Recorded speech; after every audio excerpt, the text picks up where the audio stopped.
Okay, the first thing I wanted to show you guys was how to unload the camera so that you can use the film and cut it and load the reels up right from the cassette. And the easiest way to do that is to push the button on the bottom of the camera. Okay, and it'll pretty much stay in. And then with the winder, okay, you can wind the film back, but you have to listen closely. So when it comes off of one end of the spool, it makes a sound, and you don't want to wind it in to the cassette.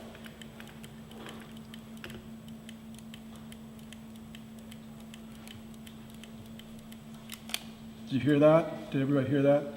Okay, that meant that the film came off of this end, but didn't go into the cassette. Okay, so you pull this out, and we have this much left outside, but you have to remember that that's exposed. And I'll just set this over here, out of the way. Okay, so now what you have is an exposed roll, but it still has the leader on it, and we want to cut that off so that it's square. And you can do that in the light. You don't have to worry about it. Get rid of this. And now we can take this and load it onto the spool a lot easier. Now, if you don't have a camera like that, you have to crack this open. And I just already cracked it open, so I can just easily take this off. And you do it with a can opener, and do it on the opposite end of the canister where this is sticking out at the bottom. Do it on this end, it's easier. Crack it open, peel it off, and you do this in the dark, by the way. And you pull this out, and all the film is wound around this, just like this. This is what you'll end up feeling but not seeing. All right. Now, probably the easiest way to cut this off straight is to fold this. Okay. Make sure that your forefinger and your thumb are on either end, and then you can just kind of fold that, and in the dark you can slip this through and cut it. So you take a pair of scissors, cut it off in the dark.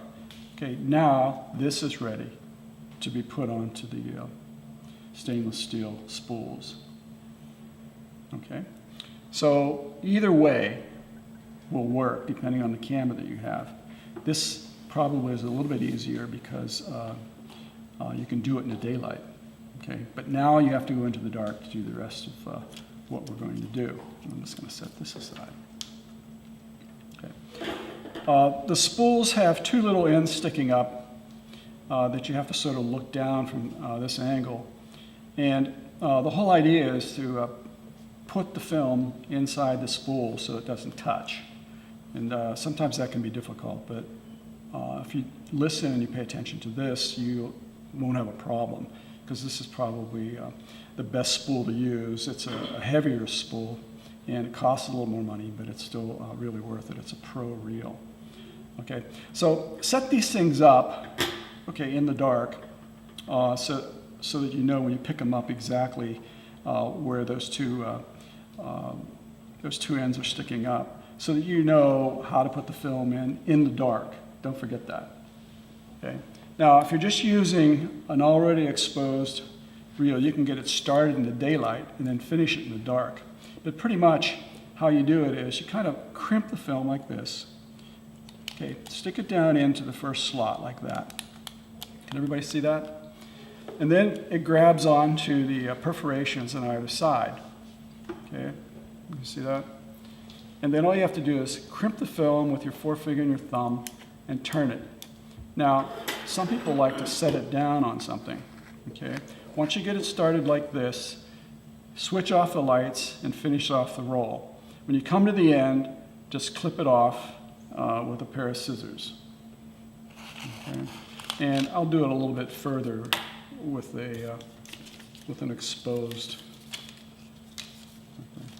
Now, the emulsion's always wound to the inside. It just automatically does that. So when it's curled up, the emulsion is on the inside, and that's probably the best way to go, is have the emulsion inside. But we used to load these back to back So you'd have 2 rolls in one reel years ago.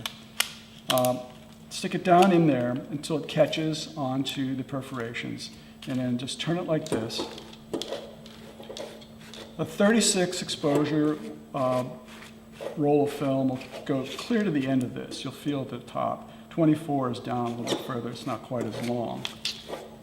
Okay, just like this. Now you can hand hold this and do it like this as well. Be careful you don't put the reel in a position where the film is hanging on the floor. So you should always work over a counter. It's just a safer thing to do. If you drop the film on the floor, you probably ruined it because dirt is your big enemy here.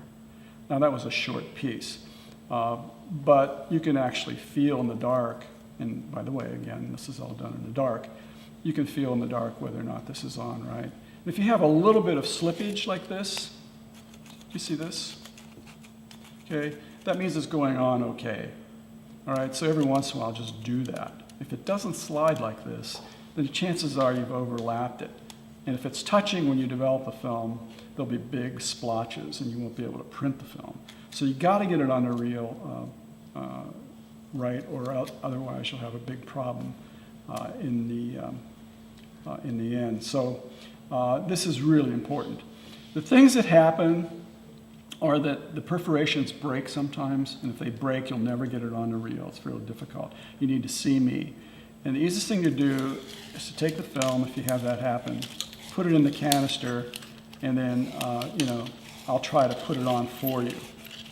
All right, but you do have to learn how to do this yourself because you'll be coming in during open labs.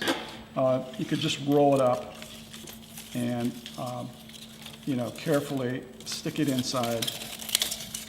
Put the cap on like this, and it's light tight, and then let me try to put it on for you. But if you do exactly the way I sort of showed you, you won't have that problem. It'll go on the reel, and you won't have to worry about it. Okay?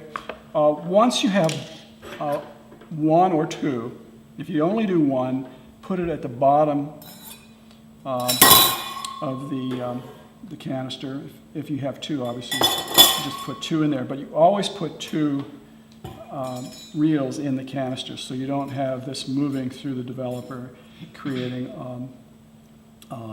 what we call agitation, which will impede in the whole development process because it'll make your negatives a lot more contrasty, which you don't want.